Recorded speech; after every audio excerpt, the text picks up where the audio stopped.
Welcome to another series from me, Ginger GM Simon Williams. I'm a grandmaster and I use various checkmate patterns throughout my career. And in this series, which is going to contain at least 15 videos, maybe more, I'm going to show you a number of patterns that you can use in your own games. We're going to start off with the fairly simple ones, and then we're going to go to more abstract ones that you may have not seen. This first video is concentrating on fool's mate, which is the quickest checkmate possible. So called because only a fool will fall into it. And there is some alliteration from me. That's why I'm a grandmaster. So what is fool's mate? Well, let's show you the very basics of it first. Fool's mate is where white plays something along the lines of f3, and now after a move like e5, opening up the bishop and the queen, the horrendous move g4. And this is such a bad move because black can now take advantage of this weakened diagonal, the h4 e1 diagonal, by playing queen to h4, checkmate. Not a good way to finish the game from white. Now, fool's mate is really something you shouldn't see too often. It's a checkmate where one side has to be very cooperative, because in this example, white has to play bad moves in order to lose. Black doesn't do anything special. So really, fool's mate is something which occurs when one player plays very badly at the start of the game. And fool's mate is really the most important characteristics of this is the weakening of this diagonal, if white is the fool, or some cases, the weakening of this diagonal, the h5 e8 diagonal, if black is the fool. So let's have a look at a couple more examples of this. Okay, well, in another game, white started with d4, and he lost only a couple of moves later. You might be thinking, how? Well, knight to f6 was played by black, and now knight to d2. Already a rather surprising and inferior move. This blocks in the bishop, and also the pawn on d4 now has no protection from the queen, so the knight is not on a good square. Black aims to take advantage of this by playing e5, a kind of gambit line to gain a bit of time and to try to trap white. It works perfectly.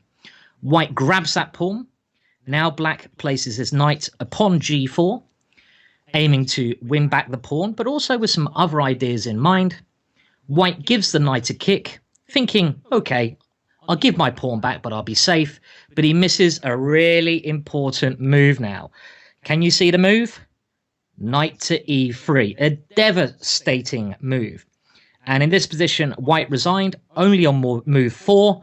Oh my words, imagine that happening, because he's going to lose his queen, and that's quite serious. Or if he captures the knight, again, he has weakened this diagonal. Remember, for fool's mate, this diagonal, when it's happening to white, is the key diagonal.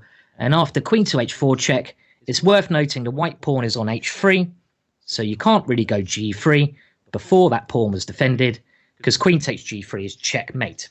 Again, another example is fool's mate.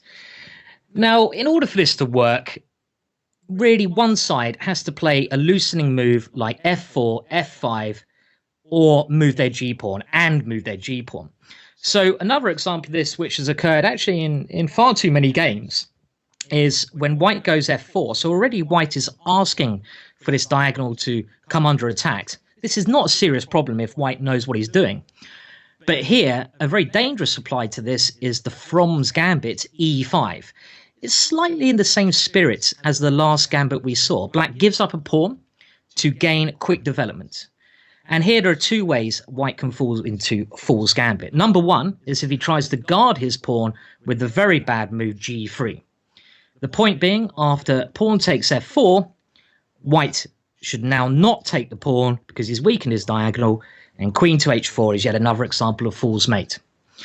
One of my favourite fool's mate that I show juniors I'm teaching is if white captures on e5 and now black plays d6, trying to accelerate his development after pawn takes d6, bishop takes d6, and also creating a deadly threat. Can you see the threat here? Well, it's often happened where white hasn't seen the threat and has played a move like knight to c3, really not paying attention to his weakened diagonal. Now queen to h4 check, and it's going to be checkmate very quickly. White has to play g3, but in this example, black has two pieces attacking that pawn. So black can play even queen takes g3. And I have to say, I love sacrificing my queen. So I'd rather take there with my queen than my bishop, because my opponent might get excited. And I love showing kids this because the kids go, I can win your queen. Yay! But after bishop takes g3, you might win my queen, but you lose the game. Thank you very much. And we've only looked at this so far from the example of white being the fool. So now let's have a look at one last example of black now being the fool. And after the starting move pawn to d4, f5 is a move I often play, the so-called Dutch defense. And one line which is very tricky is now bishop to g5, where black can try to chase this bishop away with h6. The bishop moves, and now g5. And now let's say the bishop moves again. Black has to be very careful here because he's moved his f-pawn and his g-pawn, weakening the diagonal towards his king. So if he continues with f4, a much better move, by the way, would have been knight to f6 because that covers more squares, develops a piece. White can now play e3, and already queen to h5 is a threat.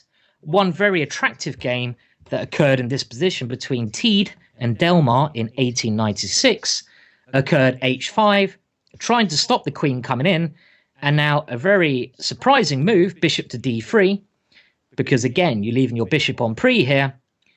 Rook to h6, defending that square, but white has a forced checkmate here. Can you work it out? The rook is the only defender of that square, so you need to distract the rook. Queen takes h5. Don't you just love the way I'm finding ways to sacrifice my queen with fool's mate already? Rook takes h5, and now because the rook no longer defends g6, bishop to g6 checkmate. So fool's mate is really our first introduction to this series of checkmate patterns. Now don't fear if you're a high rated player. I have to start from the bottom and move through all the ones. But in the next couple of examples, they're already going to get much tougher. And I'm going to try to give simple cases and much more complex cases for each checkmate pattern. Like I said, I really didn't realize how many names, how many different checkmates there were out there. And this course and this series has really helped me just confirming those patterns. And that's my aim in this, to try to get you to think about these patterns, try to subconsciously remember them when you're playing your own games. So thank you for watching this video. I recommend you watch the other videos in this series. Bye for now.